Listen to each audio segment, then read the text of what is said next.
God bless po, ating beloved preacher, Brother Richard. May namahal tayo pang lating manalangin. Pagpalain ng Diyos ang kanyang mga banal na salita. Let us pray. Dakilat mo pagpala po naming Ama sa langit, Diyos na makapangyarihan sa lahat, sa matamis at mapagpala mo ang pangalan, Kristo Jesus. Kami nagpupurit, nagluluwalhati sa iyo minsan pa. Maraming salamat, mahal na Panginoon, sa iyong patnubay at gabay sa amin sa mga nagdaang araw. At sa araw na ito, salamat Panginoon, kami idinako mo sa lugar na ito, bagamat napakaraming hadlang sa aming mga pagdalo. Ngunit kami narito sa dakong ito pang purihin ka, pasalamatan ka sa lahat ng mabubuting bagay na gawa mo sa aming mga buhay. At kami po'y narito, mahal na Panginoon, sa pinakamahalagang bahagi ng iyong banal na gawain. Buksan mo ang aming puso, ang aming pangunawa, maunawaan namin ang iyong mga banal na salita. Maging abang lingkod, tunay na saganang akin, wala po akong magagawa. Anoint thy words, there's Lord, put thy words in my mouth. Leading prayer for our beloved honorable pastor, in the mighty name of Jesus, sama-sama naming sinasawayan ng mga hadlang, pag-alinlangan, cast out right now, and bind the power of darkness in Jesus' name. Amen, amen, and amen. Hallelujah, hallelujah. Praise the Lord, praise the Lord. Everybody shout, praise the Lord. Malakas na palakpak para sa ating mahal na Panginoon. Ipalakpak po natin ang ating mga kamay. Palakpak mga minamahal ng buong galak. Palakpak na makaabot sa kaluwalhatian ng ating pinakamamahal na Panginoong Hesus. Sabi ng Biblia, clap your hands, holy people, and shout unto God with the voice of triumph. Ipalakpak daw po natin ang ating mga kamay, mga minamahal sa pagpupuri, pagluwalhati sa ating pinakamamahal na Panginoong Hesus.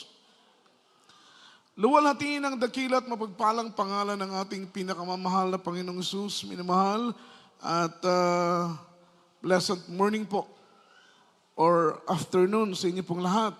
At bago pong lahat, mga minamahal, all the glory, honor, worship, and thanksgiving only belongs to our Lord Jesus Christ, our dearest Savior. And I give double honor and respect to our dearly beloved parents in the Lord, dearly beloved honorable pastor, Wildis Strand Almeda, beloved assistant pastor Lina C. Almeda, and to all beloved children, grandchildren, children-in-law, whole blessed Almeda family, at sa inyo pong lahat, sa lahat ng ating minamahal at mga ginigiliw po nating mga kapatid sa pananampalataya, narito sa dakong ito, minamahal ay magandang hapon na po, minamahal sa inyo pong lahat. Salamat sa ating mahal na Panginoon sa kanyang pag-iingat, sa inyong pagsakay, sa inyong pagtawid, sa inyong pagmamaneho. Kayo po ay payapa at ligtas na nakarating sa lugar na ito. Tunay na galak ang aming mga puso, mga minamahal, sa tuwing amin kayong nakikita at nakasama sa pagpupuri sa ating pinakamamahal na Panginoon. Sabi ng Biblia, isang mabuting bagay ang mga anak ng Diyos ay sama-sama na nagpupuri at nagluluwalhati sa kanilang dakilang manlilikha. Purihin ang ating pinakamamahal na Panginoon. Ganon din naman sa puso mga katuwang sa banal na ubasan ng ating dakilang Diyos, sa lahat ng ating magawit, mga manugtog, beloved co-workers, beloved co-preachers. Kung meron man tayong bisita, welcome po sa gawain ng ating pinakamamahal na Panginoong Kristo. At sa lahat po ng ating mga webcast viewers around the globe, na patuloy pong sumusubaybay, tumaantabay sa banal na gawain ng ating mahal na Panginoon, sa lahat ng ating mga kapatid in abroad, mga minamahal, dalangin ko po ang pagpapala at biyaya ng Panginoon ay sumagana po, minamahal, sa buhay ng bawat isa sa atin. At kami po ay nagpapasalamat sa ating mahal na Panginoon. May kapatiran po tayo na nag-pledge ng 50 pieces na upuan po, mga minamahal, yung mga bagong upuan dyan na kulay puti. Kung kayo po ay nakaupo dyan, salamat sa ating mahal na Panginoon na may kapatiran po tayong hinipo. Hindi na lamang po natin papangalanan upang pagpalain siya ng lubusan ng ating pinakamamahal na Panginoon. Palakpakan natin ang ating dakilang Diyos. Ibig sabihin po niyan, dadagdagan ng mahal na Panginoon yung dami natin dahil nagdagdag po siya ng upuan. Purihin ang ating pinakamamahal na Panginoon. At sa oras na ito, minamahal, ating pong ihanda ang ating mga ballpen, ang ating pong mga papel, ang ating pong mga Biblia. Lalo tigit sa lahat, ihanda po natin ang ating mga sarili sa pakikinig ng salita ng ating pinakamamahal na Panginoong Kristo. And let's talk about the topic, the absolute surrender. The absolute surrender, mga minamahal sa Tagalog, mga minamahal ang pagsuko ng lubusan. Pagsuko ng lubusan, walang iba kundi sa ating pinakamamahal na Panginoong Kristo. Alam po ba ninyo mga minamahal, ang salitang pagsuko sa pamantayan at sukatan ng tao, ito'y katumbas ng salitang pagkatalo. Ito'y katumbas ng salitang kabiguan. Kaya't maraming mga tao ang ayaw ng salitang pagsuko. Say amen.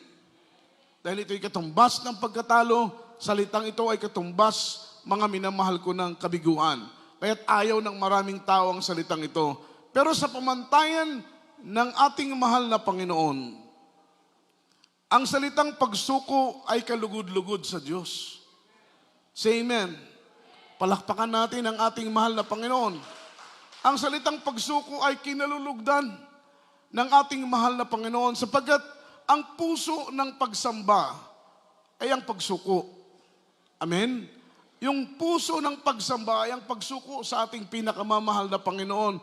Napaka-importante mga minamahal ko na before tayo lumapit sa pagsamba sa ating pinakamamahal na Panginoon ay naisuko natin ang buhay natin sa ating dakilang Diyos. Hindi po natin maabot yung demand ng Diyos regarding sa salitang worship, sa salitang pagsamba, as long na hindi muna natin isuko ang buhay natin sa ating pinakamamahal na Panginoon. Importante ang puso. Amen. Sa hayop, sa tao, sa lahat ng may buhay, mga minamahal, na nilalang ng ating mahal na Panginoon, kapag tanggalin mo ang puso, yan ay mamamatay. Amen. Sa isang hayop, kunin mo ang puso, mamamatay. Maging sa tao, kapag ang tao ay wala ng puso, ang tao ay mamamatay. Ganon kahalaga ang puso. Ganon din ang salitang pagsuko regarding mga minamahal sa ating pagsamba sa ating pinakamamahal na Panginoon. Dahil ang puso, the heart of worship, mga minamahal, is surrender.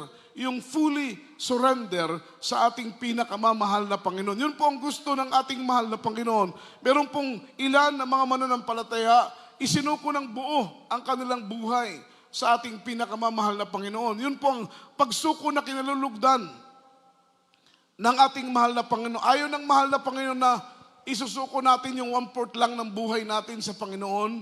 Ayaw ng Panginoon na isusuko natin sa Kanya yung kalahati lang ng ating buhay, 3/4 lang ng ating buhay. Amen? Ang gusto ng Panginoon, buo, mga minamahal, na isuko mo sa Kanya ang iyong buhay at tiyak na bagay, ikaw ay pagpapalain ng ating pinakamamahal na Panginoong Kristo. Palakpakan natin ang ating mahal na Panginoon. Ito po'y naikwento ko na sa inyo, mga minamahal. Ito'y isang kwento lang.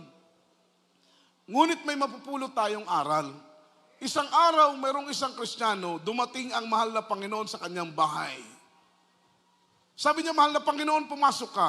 Dito ka lang sa kwarto. Ang mahal na Panginoon pumasok, mga minamahal, doon lang sa kanyang kwarto. Maya-maya, kumatok ang kaaway ng Diyos. Ayaw niyang papasukin dahil alam niya na kaaway ng mahal na Panginoon. Ngunit ang kaaway ng Diyos ay pilit na pumasok. Nung makapasok na ang kaaway ng mahal na Panginoon, sinira ang kanyang bahay, sinira ang kanyang sala, sinira ang kanyang kusina, sinira yung ibang parte ng bahay, maging ang ibang kwarto, maliban doon sa kwarto kung saan naandoon ang mahal na Panginoon. Umalis si Satanas, umalis ang kaaway ng mahal na Panginoon, pero ang bahay ay wasak na maliban doon sa kwarto kung saan nandoon ang ating dakilang Diyos. Nung umalis na ang kaaway, kanyang pinuntahan ang mahal na Panginoon. Sabi niya, mahal na Panginoon, hindi mo ba batid? Hindi mo ba nakita? Hindi mo ba narinig, mahal na Panginoon, na pumarito ang iyong kaaway? Winasak ang ibang bahagi ng aking tahanan. Bakit mo pinahintulutan, mahal na Panginoon, na wasakin ang aking bahay? Sabi ng mahal na Panginoon, anak, ang ibinigay mo lang sa akin ay ang kwarto, hindi ang iyong buong bahay. Ano po ang mensahe nating mapupulot? Kapag maglingkod tayo sa mahal na Panginoon, na 1/4 lang ang ibigay natin sa Diyos, 1/4 lang ng buhay natin ang aayusin ng Panginoon. Ngunit yung ibang bahagi, hindi po yun maaayos ng Diyos dahil ang ibinigay mo sa Kanya, ang isinuko mo sa Kanya, ay 1/4 lang ng iyong buhay. Kapag ibigay mo sa Panginoon at isuko mo sa Diyos, ang kalahati ng iyong buhay, kalahati lang ng iyong buhay ang maayos. Pero yung kalahati ng iyong buhay, makikita mo mga minamahal ko ang kasiraan. Bakit po mga minamahal? Dahil hindi mo isinuko ng buo ang iyong buhay sa ating pinakamamahal na Panginoon. Kaya't huwag kang magtaka na bakit kahit naglilingkod ka na sa mahal na Panginoon, may mga parte pa ng iyong buhay na hindi pa naayos. May mga parte pa ng iyong pagkatao hindi naayos. May mga parte pa ng iyong paglilingkod hindi naayos. Bakit, mga minamahal? Iisa lang po ang sagot niyan. Hindi mo pa isinuko ng buo ang buhay mo sa ating pinakamamahal na Panginoon. Dahil kapag isuko mo ng buo ang buhay mo sa ating pinakamamahal na Panginoon, ang buong buhay mo ay aayusin ng Diyos. Magiging payapa ang buhay mo. Magiging organisado ang buhay mo. Say amen. Sino bang nag-oorganisa ng buhay ng tao? Walang iba kundi ang ating pinakamamahal na Panginoon. As long na hindi mo isuko ang buhay mo sa Diyos, hindi magiging organisado ang buhay mo. Ang trabaho mo, kung may trabaho ka, hindi magiging organisado. Ang negosyo mo, ang hanap buhay mo, lahat ng iyong ginagawa, hindi magiging organisado as long na hindi mo isuko ang buong buhay mo sa ating pinakamamahal na Panginoon. Palakpakan po natin ang ating dakilang Diyos. Kaya kung gusto mo ng buhay na organisado, gusto mo ng buhay na matiwasay, gusto mo ng buhay na maayos, wala kang ibang gagawin. Ibigay mo ang buong buhay mo sa ating mahal na Panginoon. Isuko mo ang buhay mo sa ating pinakamamahal na Panginoon. Malakas na palakpak para sa ating pinakamamahal na Panginoon. At alam po ninyo, yung word na satisfaction, yung pagkakontento ba, sa Bisaya, katagbawan. Say amen. Katagbawan in Bisaya. Pagkakontento. That is word satisfaction. Hindi mo po, mga minamahal, ma-experience yung word na satisfaction, yung word na contented sa buhay, kung hindi mo isuko ang buhay mo sa ating mahal na Panginoon. Doon mo lang maranasan yung word na pagkakontento sa lahat ng bagay kapag isuko mo na ang buhay mo sa ating. Yung ibig sabihin ng salitang pagsuko, hayaan mo ang Panginoon, ang kalooban niya, ang masunod sa buhay mo. That is word fully surrender. Absolute surrender sa ating mahal na Panginoon. Yung hayaan mo ang Panginoon na ang plano niya ang masunod, hayaan mo ang Panginoon na ang programa niya ang masunod sa buhay mo, mga minamahal. Yung tipong hindi ka makikialam, mga minamahal, sa plano ng Panginoon. Basta susunod ka kung ano ang kalooban ng mahal na Panginoon. Dahil minsan, tayo pong mga tao, mayroon tayong sariling programa, mayroon tayong sariling plano.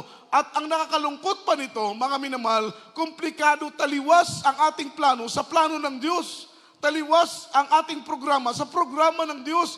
Kaya nagkakaroon ng malalim na komplikasyon ang ating buhay, na kahit tayo po'y naglilingkod na, magulo pa rin ang buhay natin. Dahil minsan, instead na plano ng Panginoon ang ating sundin, plano natin ang ating sinusunod. Kaya tayo po'y napapahamak, tayo po'y napapariwara, mga minamahal, dahil, mga minamahal, ang plano na ating sinunod ay taliwas sa plano ng Panginoon, which is na ang mahal na Panginoon, ang kanyang plano ay higit na mabuti kaysa sa ating mga plano. Tama po ba? Say amen. Masama bang plano ng Diyos para sa atin? Hindi. Ang programa ng Panginoon ay makakasama ba sa atin kung ating susundin?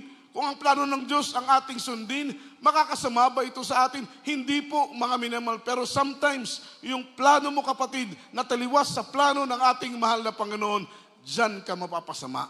Diyan ka mapapariwara. Kaya, kung gusto mo ng salitang satisfaction, mga minamahal, ma-experience mo yung salitang pagkakontento sa buhay, wala kang ibang gagawin kundi ibigay mo ang buhay mo sa mahal na Panginoon. Hayaan mo ang Diyos masunod sa kung ano ang plano niya para sa iyo. Hayaan mo ang ating mahal na Panginoon dahil tiyak na bagay, magiging maayos at organisado ang iyong buhay. Ang sabi po rito, the most satisfied life is the life that pleasing God. The most satisfied life is the life that pleasing God. Yung pinakakontentong buhay, yung kontentong buhay daw po na mararanasan ng tao ay yung buhay na nakapagbibigay lugod sa ating mahal na Panginoon. Amen? Yung ibigay mo ang Panginoon, ang buhay mo sa Diyos, magpagamit ka sa ating mahal na Panginoon ayon sa kanyang kalooban. Amen? Kung ano ang kalooban ng Diyos, ibigay mong buhay mo. Magpagamit ka sa gawain ng ating pinakamamahal na Panginoong Jesucristo. Dahil doon nalulugod ang mahal na Panginoon kapag tayo po'y nagpapagamit sa kanyang banal na ubasan. Alam po ninyo mga minamahal, yan po ang pagkain ng ating kaluluwa. Yung tayo po'y gumagawa sa ubasan ng ating pinakamamahal na Panginoon. Minsan mga minamahal, nagtanong ang mga apostoles, mahal na Panginoon, kumain ka na. Ang sabi ng mahal na Panginoon, ako'y busog, ako'y kumain na. Ang sabi ng mga apostoles, Panginoon, kailan ka namin nakitang kumain? Kailan ka namin nakitang kumain, Panginoon? Ang sabi ng mahal na Panginoon, sa tuwing ginagawa ko ang kalooban ng aking Ama, ang aking kaluluwa'y nabubusog. Amen? Nabubusog yung kanyang kaluluwa. So ibig sabihin, ang kabusugan pala ng ating kaluluwa, yung satisfaction ng dahil kapag satisfied yung soul natin, satisfied yung puso natin, at the same time, satisfied yung isip natin, dahil satisfied yung ating kaluluwa. So yung satisfaction pala ng ating kaluluwa, kung tayo po'y gagawa sa kalooban ng Diyos. Gawin mo kung anong pinapagawa sa iyo ng ating mahal na Panginoon. Amen? Huwag kang lilihis, huwag kang gagawa ng mga bagay na hindi niya kalooban. Dahil hindi doon masasatisfied yung puso natin. Ang sabi rito, the most satisfied life is the life that pleasing God. Why? Because pleasing God is the first purpose of our life. The first purpose of our life is pleasing God. That is the reason why God created us to give pleasures on Him. Magbigay lugod sa mahal na Panginoon. Hindi ka linikha ng Panginoon. Hindi ka binigyan ng buhay ng Diyos. Hindi ka binigyan ng mata. Hindi ka binigyan ng kamay. Hindi ka binigyan ng karunungan. Hindi ibinigay ng Panginoon ang lahat na nasa iyo ngayon for your own pleasure. Not only for your own pleasure, but the Lord blessed you in many ways and many things. He blessed you. Ang purpose ng mahal na Panginoon, para kung ano man ang nasa iyo, ay gamitin mo sa kaluwalhatian ng ating pinakamamahal na Panginoon. Yun ang kalooban ng Diyos. Binigyan ka niya ng buhay, binigyan ka ng kalakasan, binigyan ka niya ng talento. Ano man ang nasa iyo ngayon, bahay, tahanan, sasakyan, lahat ng nasa iyo, ang kalooban ng Panginoon. Bakit ka binigyan ng anumang bagay na nasa iyo ngayon? Para gamitin mo yan sa kapurihan ng ating mahal na Panginoon. Hindi para paluguran ang sarili mo. Hindi yun ang design ng Diyos sa atin. Hindi para paluguran. Wala ta buhata sa Ginoo. Tagaig gininhawa, tagaig mga panalangin, unsa man nga butang nga anak ka nato, aron lipayon lang ang atong kaugalingon, dili, mga minamahal. Ang purpose sa Ginoo, nga iyang gihatag ang tanan nga anak kanimo, aron mahimaya siya, aron malipay siya, aron mapasidunggan siya. Amen? Wala niya ihatagan, unsa nga naa kanimo, aron para lang malipay ang imong kaugalingon, no. Tanan, mga minamahal, lahat po yan ay ibinigay ng Panginoon for His glory, for His own pleasure. Palakpakan po natin. Yan po ang first purpose ng mahal na Panginoon. Bakit niya tayo binigyan ng buhay? To give pleasure, to give pleasing to Him. Magbigay luwalhati tayo sa ating pinakamamahal. And the most satisfied life is the life that pleasing God. Magiging kontento ka. Magiging masaya ka. Aapaw ang iyong kagalakan. Kung sa puso mo, sa isip mo, ang motibo ng buhay mo ay paluguran palagi ang ating mahal na Panginoon. Ang iniisip mo ay paluguran, luwalhatiin, mapaluguran ang Diyos. Kapag yun palagi ang laman ng puso mo at laman ng isip mo, mga minamahal, ibibless ka ng mahal na Panginoon sa lahat ng anggulo ng iyong buhay. Anak mo pagpapalain, asawa mo pagpapalain, kapitbahay mo ibibless dahil sa iyo. Lahat ng mga taong nakapaligid sa iyo, sila'y pagpapalain dahil sa iyo. Buong pamilya mo pagpapalain, kahit mga anak mo na nandoon sa malayo, sila po, mga minamahal ko, ay mararating ng mga pagpapala dahil sa iyong pagtalima sa kalooban ng ating mahal na Panginoon. Amen? Kahit ang anak mo na sa ibang bansa, ibibless sila. Kahit ang anak mo na sa Maynila, ibibless sila. Bakit, mga minamahal? Ibinibless ka ng Panginoon at ang pagpapala na mula sa iyo ay dadaloy, mga minamahal, sa lahat ng iyong mga angkan. Yun ang pangako ng mahal na Panginoon. Palakpakan natin ang dakilang Diyos. Isaiah chapter 43, verse 7 in English.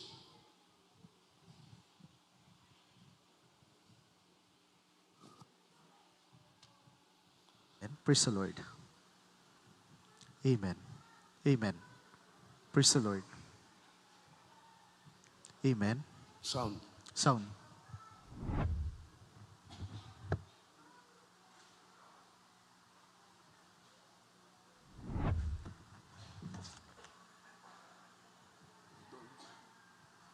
Amen.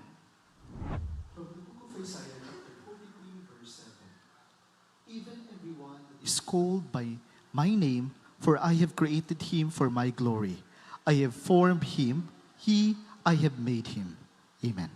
Palakpakan po natin ang salita ng ating mahal na Panginoon. God bless you po sa pagkabasa. Sa Tagalog, Praise the Lord. Dito po sa aklat ng Isayas, Kabanatay 43, talata po ay 7.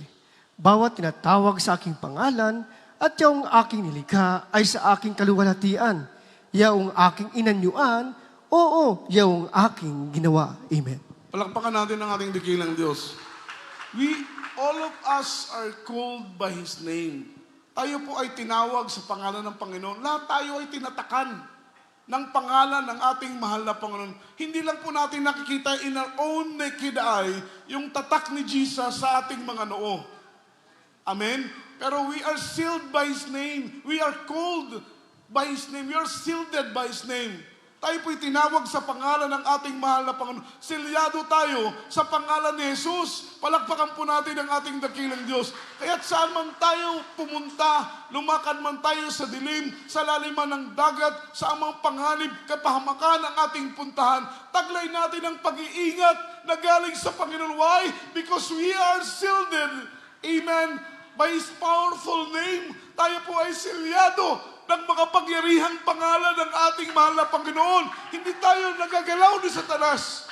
Hindi tayo pwedeng saktan ng kaaway because we are shielded by the powerful name of Jesus. Tayo po ay silyado ng makapangyarihang pangalan ng ating pinakamamahal na Panginoong si Kristo. Bago tayo galawin ni Satanas, nagpapaalam muna siya sa mahal na Panginoon bago niya tayo magalaw. As long na walang pahintulot ang Diyos, hindi tayo magagalaw ng kaaway. Kagaya po ni Job, before saktan ng kaaway si Job, humingi muna siya ng pahintulot sa mahal na Panginoon. Amen? Kaya before tayo masaktan ng kaaway, hingi siya ng pahintulot sa Diyos. Kapag pahintulutan siya ng Panginoon, magagawa ng saktan tayo, mga minamahal. Pero may purpose. May dahilan ng Panginoon. Bakit niya pinapahintulutan? Minsan, si Satanas na tayo po ay saktan, mga minamahal, dahil minsan kailangan tayong turuan, minsan kailangan tayong palalahanan, minsan kailangan tayong sawayin, minsan kailangan tayong disiplinahin upang matuto tayo sa ating mga pagkakamali. Dahil kung walang disiplina, walang pagtuturo, walang pagsaway, walang pagtutuwid ang mahal na Panginoon, hindi tayo magiging banal at kaaya-aya sa Kanyang banal na paningin. At maging thankful tayo kung mayroong chastisement ng Diyos. Matuto tayong magpasalamat, hindi lang sa pagpapala, maging ang pagtuturo ng Panginoon ay pasalamatan natin. Ang pagtutuwid ay pasalamatan natin. Ang pagdidisiplina ay pasalamatan natin. Ang pagsaway ng Panginoon ay pasalamatan natin. At diyan po ang nagiging daan upang tayo po ay maging matuwid sa paningin ng ating pinakamamahal na Panginoong Kristo. We are called by His name. We are shielded by His name. At ang sabi rito, we are created for His glory. We are formed by His glory, for His glory. We are made for His glory. Tayo po ay linikha, tayo po ay hinubog, tayo po ay ginawa ng Panginoon para sa Kanyang only for His glory. We are made only for His glory. We are created only for His glory. We are formed only for His glory. Ikaw, ako, lahat tayo ginawa, linikha, tayo po'y hinubog ng Panginoon only for His glory. Para lamang sa Kanyang kapurihan, para lamang sa Kanyang kaluwalhatian, para lamang sa Kanyang kaluguran. Hindi ka linikha, hindi ka ginawa, para lamang paluguran mo ang iyong sarili. Amen? Kaya't nakakalungkot yung mga taong nasa labas. Yung mga taong walang pananampalataya sa mahal na Panginoon, ang buhay nila, ang hininga nila, ang lakas nila, ginagamit nila para sa kanilang sariling kaligayahan lamang. Nakalimutan nila at hindi nila alam na ang buhay pala na binigay ng Panginoon sa kanila, ang layunin ng Diyos ay gamitin nila para sa kanila, para sa kapurihan ng ating mahal na Panginoon. We are blessed among the blessed dahil naunawaan natin yung purpose natin. Say amen. Say amen. Naunawaan natin yung purpose natin. Nang purpose pala natin ay para magbigay luwalhati sa Panginoon. Dahil kung hindi tayo magpupuri, hindi tayo aawit, ang mga bato ang bibigyan ng boses ng Panginoon at ang mga bato ang aawit sa Diyos. Amen? Kaya bigyan ng boses, tinig ng Panginoon ang mga bato at ang mga bato, mga minamalang magpupuri sa Kanya. Minsan ang Panginoon papasok sa Jerusalem, sinaway ng mga eskriba at mga preseyo ang mga tao, disipulo at apostoles ng Panginoon. Ang sabi nila, Jesus, ang iyong mga alagad ay maingay. Maaari bang sila'y iyong patahimikin? Sabi ng Panginoon, kung sila'y tatahimik at hindi aawit sa akin, ang mga bato ang bibigyan ko ng boses, tinig, at ang mga bato ang siyang aawit sa akin. Amen? Isipin mong mabuti, o ang mga bato na walang buhay, bibigyan ng buhay ng Panginoon at ang mga bato ang awit, malaking insulto po yan para sa atin. Amen. Tayo ang binigyan ng buhay, tayo ang binigyan ng tinig, tayo ang binigyan ng boses, mga minamahal, upang ang tinig na ito, ang boses na ito, ay gamitin natin upang ipailan lang, isigaw sa lahat ng dako, na ang kapurihan, kaluwalhatian, ang pagsambat, pagdadakila, ay nauukol lamang sa ating pinakamamahal na Panginoong Hesus. 1 Corinthians chapter 6 verse 20. Following verse. Amen. From the book of 1 Corinthians chapter 6 verse 20. For he are bought with a price, therefore glorify God in your body and in your spirit, which are God's. Amen. Amen. Dito po sa aklat ng unang mga Korinto, kabanata po ay 6. Praise the Lord. Talata po ay 20. Ganito po ang pagkasabi, sapagkat kayo'y binili sa halaga, luwalhatiin nga ninyo ng inyong katawan ang Diyos. Amen. Amen. Everybody say amen. Shout praise the Lord. We are bought, therefore we are bought with a price. Tayo po'y binili ng Panginoon sa isang mahal na halaga. Hindi ginto ang kanyang ibinayad para matubos tayo. Amen? Hindi diamante ang kanyang ibinayad para matubos ka. Because we are all totally condemned. Lahat tayo ay hinatulan na ng kamatayan ng ating mga kaluluwa. That is because of sin of our ancestor. Kasalanan ng ating mga ninuno, ni Eva at ni Adan, ng ating mga magulang. We are totally condemned. Pero ang Panginoon hindi nauubusan ng remedy. And every problem, ang Panginoon ay palaging naghahanda ng solusyon. Say amen. Say amen. Praise the Lord. Palakpakan po natin ang mahal na Panginoon. Kaya't walang problema na walang solusyon. Pag may problema tayo, ang Panginoon ang maghahanda ng solusyon. Huwag tayong tatakbo sa problema. Huwag tayong tatakas sa problema. Huwag tayong aatras sa problema. Huwag tayong tatalikod sa problema. Dahil sa bawat problema, palagi nating tatandaan, ang Panginoon ay palaging naghahanda ng solusyon. Ang gagawin lamang natin, umiyak, amen, magpuri, magtiwala, manalangin ang manalangin ang manalangin na mahipo ang puso ng Diyos. Dahil kapag mahipo ang puso ng Panginoon, kikilos yung makapangyarihang kamay ng Diyos. Magugulat ka na lang yung mabigat mong problema, linutas na ng ating mahal na Panginoon. Say amen. Palakpakan natin ang ating mahal na Panginoon. Sabi ng Biblia, mga minamahal, sapagkat kayo'y binili ng halaga, luwalhatiin nga ninyo sa inyong katawan ang Diyos. Glorify God through your body.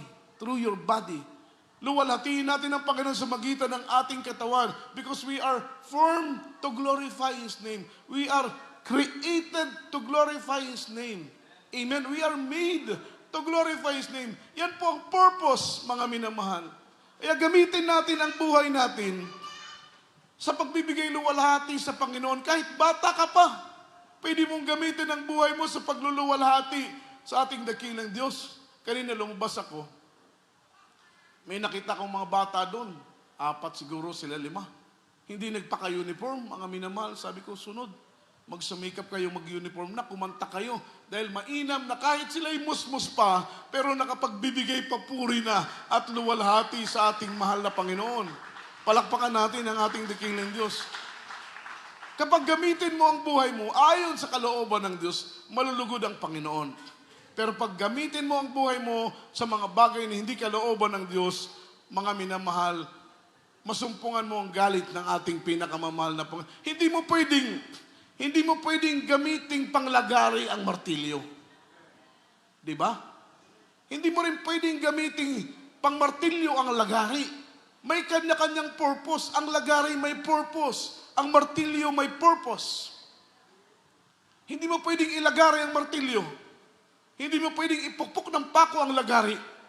Ang ibig ko pong sabihin, kung anong purpose, kung anong layunin ng Panginoon para sa iyo, gamitin mo yan ayon sa layunin ng ating mahal na Panginoon. Huwag mong ipaggamit sa mga bagay na hindi nauukol sa kalooban ng ating mahal na Panginoon. Hindi ka magiging maayos, hindi ka magiging payapa, hindi ka magiging masaya. Ang kalooban ng Diyos gamitin ka. Ang sasabihin mo, Lord, magtatrabaho na lang ako dahil kapag magtrabaho ko, Panginoon, magkaroon ako ng malaking income. Pag mayroon na akong malaking income, makapag-tithes na ako sa gawain mo, makatulong na ako. Hindi yun ang purpose ng Diyos sa'yo. Pilit mong iginigit yung gusto mo. Pero ang gusto ng Panginoon ay iba. Pag ipilit mo ang gusto mo, para kang nagsalpak ng isang pintuan sa isang masikip na hamba. Amen? Kahapon, si Brother Bernard nagkabit ng pintuan. Tama po, pintuan. Hirapan siyang magsara. Dahil malaki ang pintuan, maliit yung hamba. Logical explanation, madaling unawain. Kahit anong gawin mo, kapatid, kapag ipilit mo ang gusto mo, na hindi gusto at kalooban ng Diyos, maniwala ka, mapapagod ka lang. Mahihirapan ka lang, mga minamahal. In the end, susuko ka rin. In the end, susuko ka rin. Dahil kapag hindi ka sumuko, mga minamahal, mapapahamak ka, mapapariwara ka. Kaya't ang mainam na gawin natin, ako po, mga minamahal, noon pa may calling na sa akin bilang manggagawa. Ayaw ko. Takas ako ng takas. Ayaw kong ibigay ang buhay ko sa... Anong nangyari sa buhay ko? Naging magulo. Naging masilimuot. Ilang beses ako nakulong. Ilang beses ako halos munti ka lang mamatay. Munti ka lang mapahamak. Wala akong kagalakan. May barkada, may kaibigan, may bisyo, may pera. Pero hindi ako masaya. Anong kulang? Anong kulang? Mga minamahal, lahat halos naandyan na. Pero hindi ako masaya. Pero nung umuwi ako ng Tacloban, ibinigay ko ang buhay ko sa mahal na Panginoon. Isinuko ako ng buong buhay ko sa Panginoon. Nagulat akong mga minamahal. Naramdaman ko yung grabing kagalakan. Yung grabing kapayapaan. Walang pera, minsan walang makain, pero ang saya-saya ko. So, ibig sabihin, yung kagalakan pala wala sa pera. Yung kagalakan pala wala sa bisyo, wala sa kaibigan, wala sa material na mga bagay. Yung kagalakan pala ay nasa ating pagsuko sa kalooban ng mahal na Panginoon. Ang sabi rito, mga minamahal, the more you give pleasing to God, the more you get closer to Him. Say amen. Tama po ba yun? Tama po ba? The more you give pleasing to God, the more you get closer to Him. I think tama, no? Tama yun. Dahil the more na pinupuri mo ang Panginoon, the more na ginagawa mo ang kanyang kalooban kahit alam mong mahirap. Kahit alam mong mabigat na tungkulin, pero gagawin mo pa rin. Dahil yun ang kalooban ng Diyos. The more you give blessing to Him, the more you get closer to Him. Lalo kang nagiging close sa mahal na Panginoon kapag ang buhay mo'y ginugugol mo para purihin siya. Nagtatapat ka sa pagbibigay kahit marami kang pangangailangan, kahit marami kang bayarin, kahit marami kang gastusin, pero pilit mo pa rin ibinibigay ang saganang para sa ating pinakamamahal na Panginoon. Naluluwalhati ang Diyos. The more na naluluwalhati ang Panginoon, the more na lalo tayong nagiging malapit. Nagiging close tayo sa Panginoon. Imagine, kapag close ka sa Diyos, biglang tumunog ang huling tunog ng trompeta, bumukas ang ulap at dumating ang mahal na Panginoon, you are 100% ready for your rapture dahil close ka sa mahal na Panginoon. Palakpakan natin ang ating dakilang Diyos. At yun po ang nais ng mahal na Panginoon. Maging close tayo sa Kanya. At hinihikayat na tayo gumagawa ang Panginoon sa buhay natin. Amen. Kagalingan ng kalamdaman, kalutasan ng mga problema. May mga prayers nga tayo na dumarating na hindi natin inihiling, hindi natin inihingi. Amen? Nagugulat na lang tayo yung blessing na yan, biglang naadyan. Hindi naman natin hiningi. Amen? Pero makita mo, ganun ang ating mahal na Panginoon.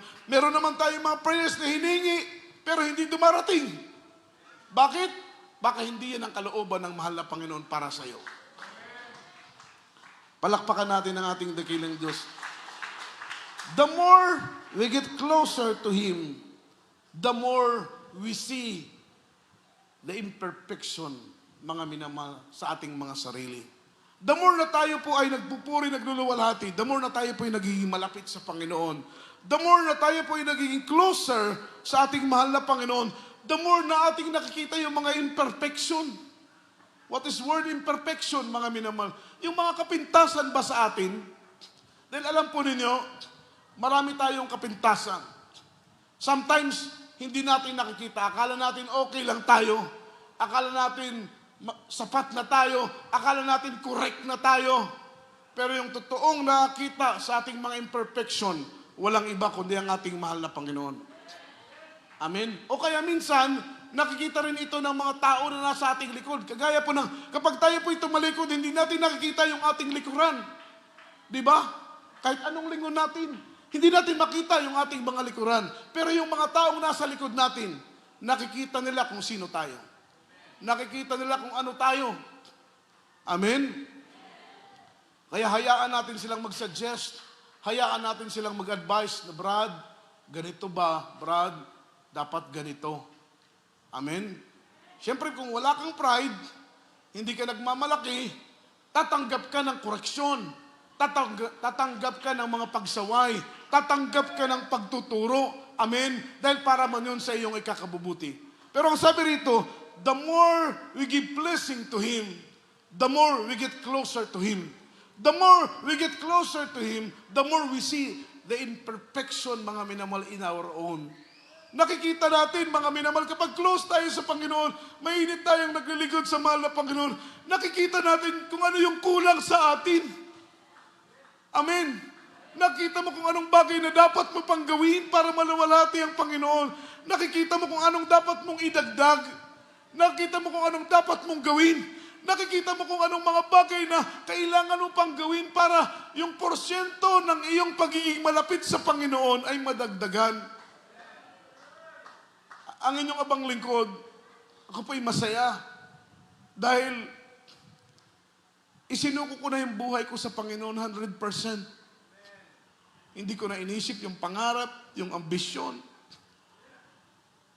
plano sa aking sarili, hindi ko na iniisip. Basta't ang nasa isip ko, nasa puso ko, ang mahal na Panginoon ang maghahanda ng lahat. Kapag maluwalhati ko yung kanyang banal na pangalan. Amen? Wala kang dapat ikatakot. Dahil sabi ng Bible, seek ye first the kingdom of God and His righteousness, and all these things shall be added unto you. Alam ng Panginoon kung anong kulang. Siyang magdadagdag, siyang magpupuno, siyang magkukumpleto. Say amen. Wala kang ibang gagawin kundi hanapin ang kanyang karya, ang kanyang katwiran. Isuko mo ang buhay mo sa mahal na Panginoon 100%. Ito po yung tanong. Ikaw kapatid na nakaupo dyan, ilang porsyento bang isinuko mo sa mahal na Panginoon? 10%? 20%? 30% bang isinuko mo sa mahal na Panginoon? Do you think na yung 20% enough na ba yan para makumbinsi mo ang mahal na Panginoon? Do you think yung 20% enough na ba yan para makumbinsi mo ang mahal na Panginoon? Everybody say amen. Do you think na yung 40% enough na ba yan? Dahil ang gusto ng mahal na Panginoon, buong buhay mo, isuko mo sa ating pinakamamahal na Panginoon. Kahit hindi ka na mag-full-time worker.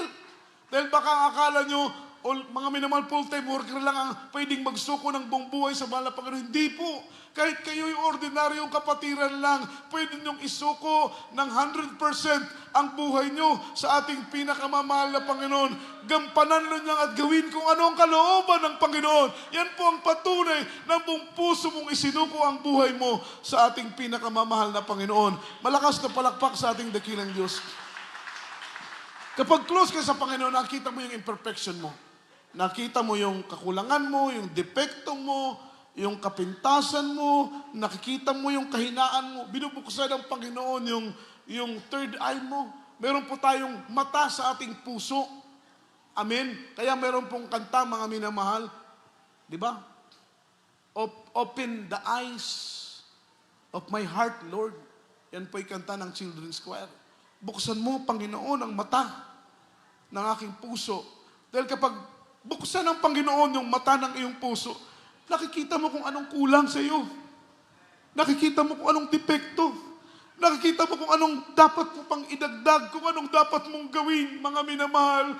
Dahil ang Diyos ang nagbubukas ng iyong pananaw, ng iyong pangunawa. And then, kapag makita mo kung anong kulang, kung anong depekto, kung anong dapat mong idagdag, ikaw ay, mga minamahal, humahantong sa salitang realization. Nare-realize mo na, Lord, ito pala ang aking pagkukulang. Kailangan ito ang aking gawin. Kailangan dagdagan ko ang aking puri. Dagdagan ko ang aking panalangin. Kailangan dagdagan ko ang aking pagdalo. Kailangan sumunod ako ng may kapanalan. Kailangan magtapat ako sa pagbibigay. The more you get closer to Him, the more you see imperfection sa iyong sarili.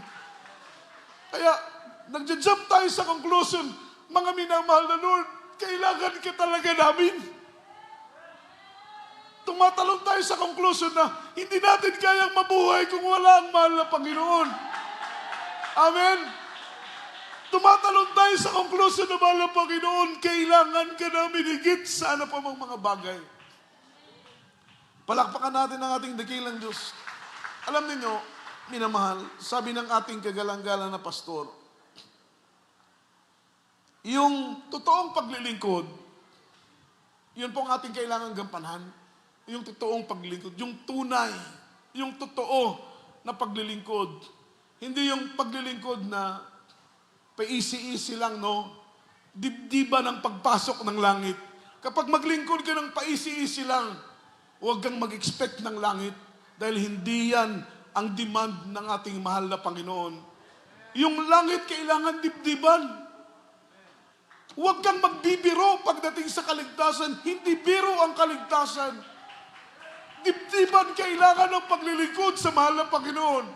Yung paglilingkod, mga minamahal, na punong-puno ka ng eagerness. Punong-puno ka ng tapang na gawin kung anong kalooban ng Panginoon. Ang sabi ng mahal na pastor, yung totoo at tunay na paglilingkod sa ating pinakamamahal na Panginoon, minamahal, ay yung kaya mong isuko ang buhay mo sa mahal na Panginoon. Yung totoong paglilingkod ay yung handa kang isakripisyo ang lahat para sa mahal na Panginoon.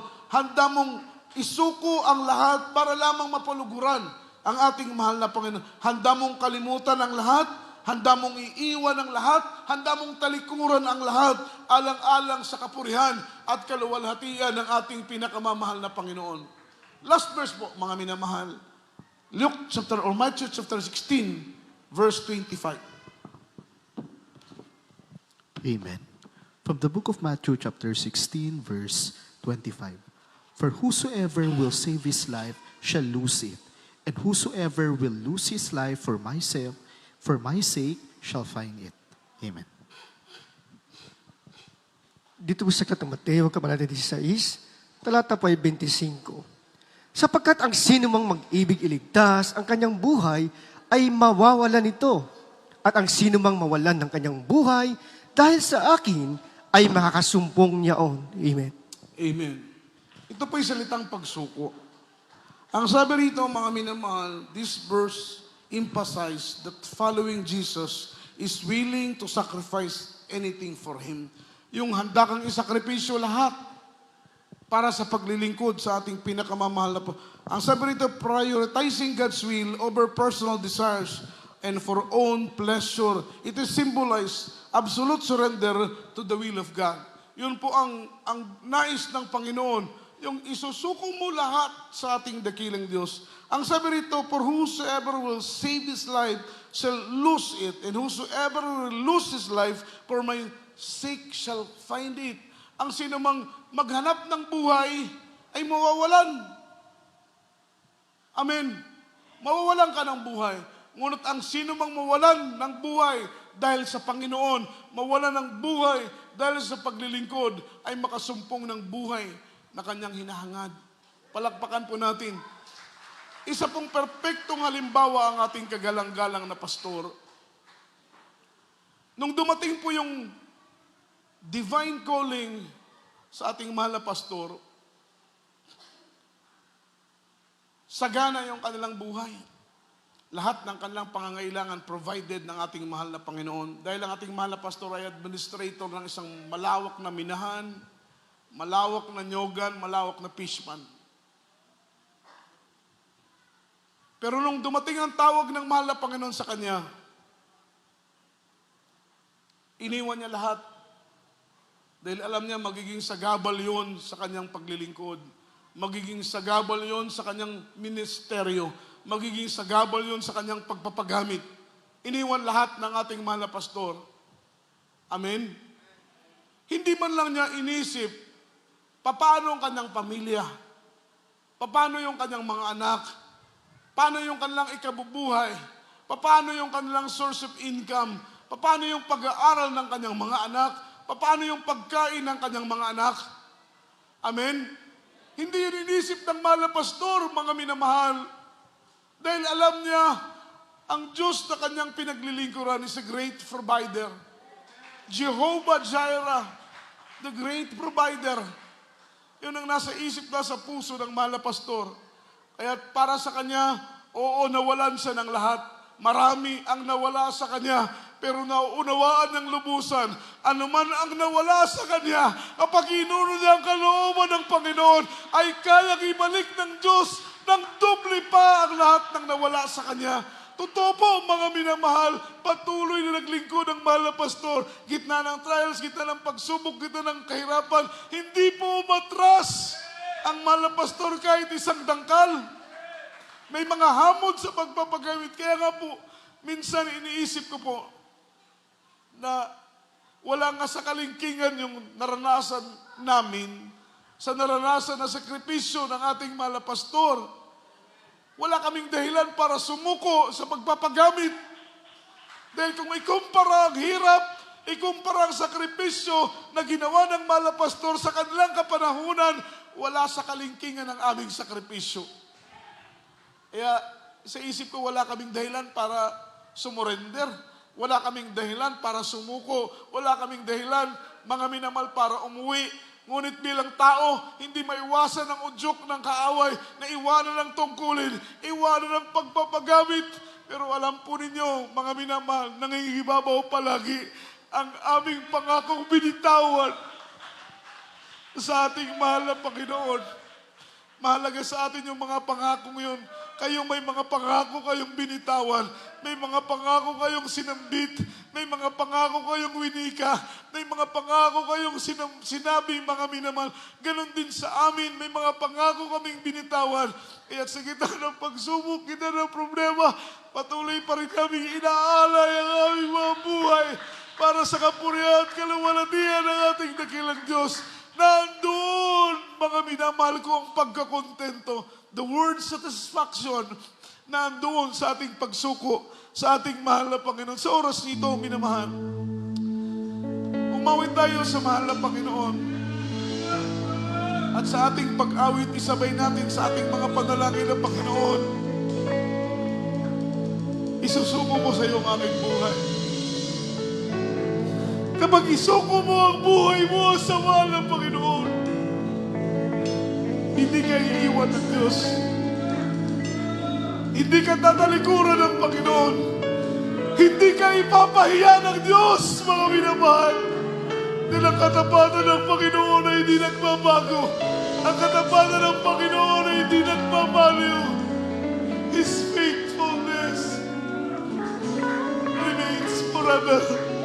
Ang kanyang katapatan ay magpakailan-kailan pa man. Ang Panginoon ang ating kagalakan, walang iba, mga minamahal. Ang kagalakan wala sa pera, wala sa kaibigan, wala sa trabaho, wala sa material na bagay. Ang totoong kagalakan na hinahanap-hanap ng ating kaluluwa ay kagalakan na sa ating mahal na Panginoon. In the presence of the Lord, there is joy. Umawit po tayo sa ating mahal na Panginoon. Ikaw ang aking kagalakan, ikaw ang aking kalangkasan, Ikaw ang aming kagalakan, mahal na hirap Panginoon. pagkaluan, Ikaw ang aming tulog kagalakan. mo'y kapayapaan. Di man kita makita, sa puso ko ay may ligaya. Pagkalaan ko nariyan ka, lagi ko kasama. Ikaw ang aking kagalakan, ikaw ang aking kaganasan. Hirap ng kalooban, dulot mo'y kapayapaan. Di man kita makita, sa puso ko ay may ligaya. Pagkaalala ko nariyan ka, lagi kong kasama. Nauuhaw ang puso ko, ikaw ay sambahin, at lumikha ng bagong awitan na sa'yo ay sambitin. Hindi ko mapigilan na ika'y magsalamatan. Kay buti mo, nakilan ka sa buhay ko. Nauuhaw ang puso ko, ikaw ay sambahin, at lumikha ng bagong awitan na sa'yo ay sambitin. Hindi ko mapigilan na ika'y masalamatan. Kay buti mo, nakilig ka sa buhay ko. Ikaw ang aking kagalakan, ikaw ang aking kalakasan. Hirap ng kalooban, tulad mo'y kapayapaan. Di man kita makita, sa puso ko ay may ligaya. Yes, Lord. Pagkaalam ko ay Shout hallelujah! Shout hallelujah! lagi kong sasama. Hallelujah! Nauuhaw ang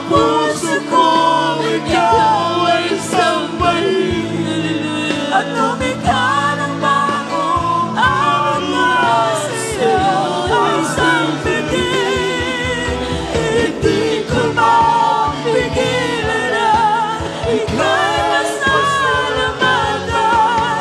Kay buti mo, dakila ka sa buhay ko.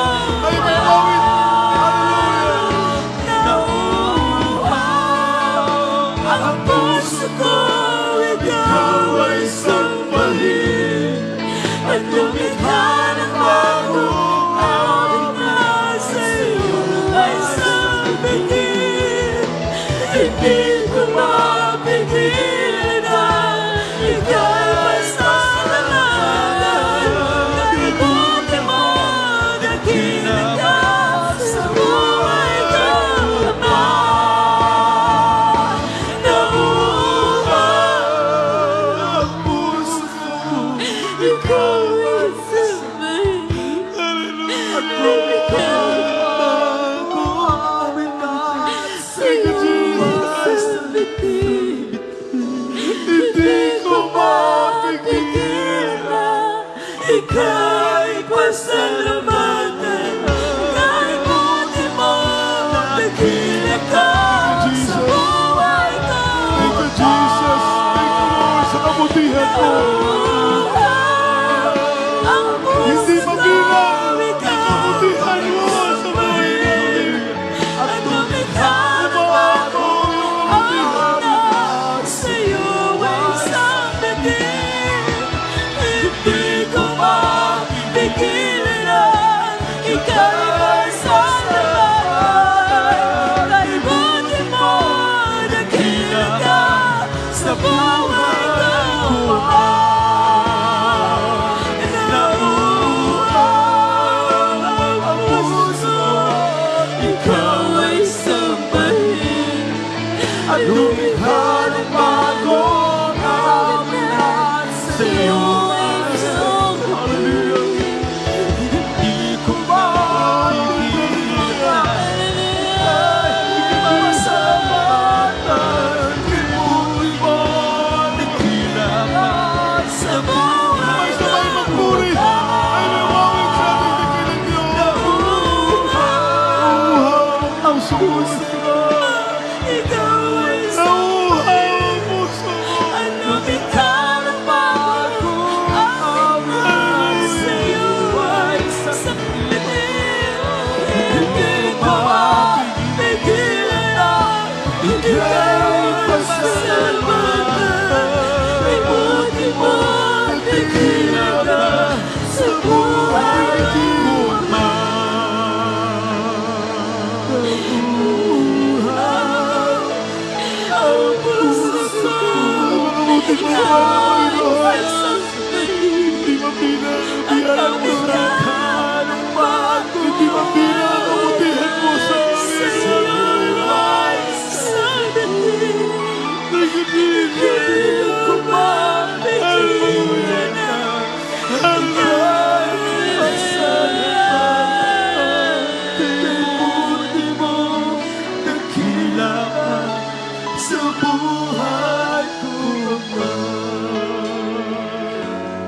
Thank you, Jesus. Kay buti mo, dakila ka sa buhay ko, Ama.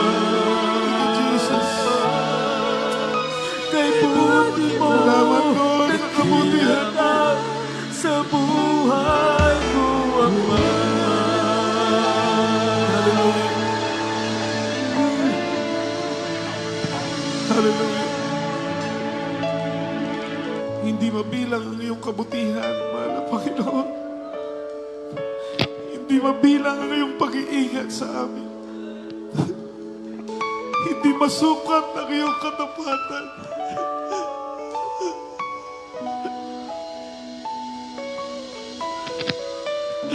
Hindi masukat ang iyong kahabagan, mahal na Panginoon.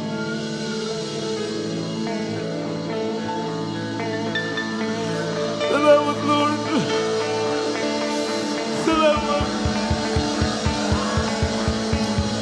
Salamat, mahal na Panginoon, sa iyong biyaya.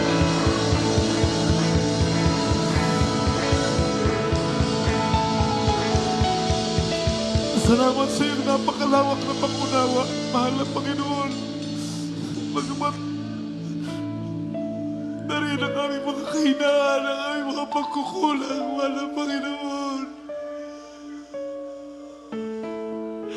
Patuloy ang iyong unawa sa amin.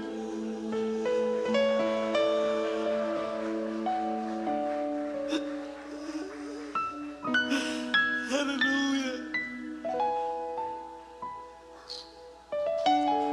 Sa mga oras ito, minamahal, ay po'y lumapit sa banal na paanan ng ating mahal na Panginoon. Itaas natin ang ating mga kamay. Ay po'y lumuhod, mga minamahal, tanda ng ating pagsuko. Wala tayong magagawa, wala ang ating mahal na Panginoon. Kailangan natin ng Diyos, higit kanina man. Ay po'y manalangin, mapagpala naming Ama sa langit. Nagpapasalamat kami sa iyong mga salita.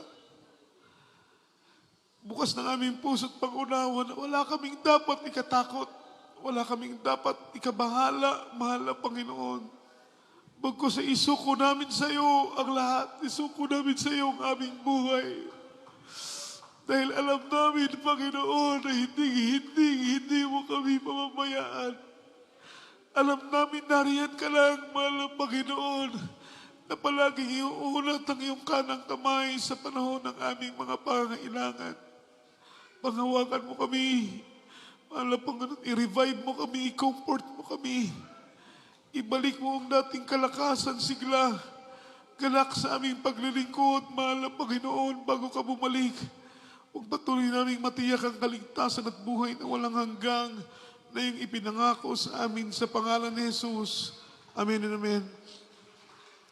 Habang ramdam natin ang presensya ng Diyos, tayo po'y manalangin at pong ipatong ating kabilang kamay sa ating ulo, kabilang kamay sa parte ng ating katawang may karamdaman, sa ating pong mga webcast viewer, mga minamahal, ipatong po ninyo yung mga kamay sa mga screen ng inyong mga gadget at sumabi po kayo mga sa ating mga panalangin. Tayo po'y dumulog sa banal na paanan ng ating dakilang Diyos, amang banal Diyos na magpala.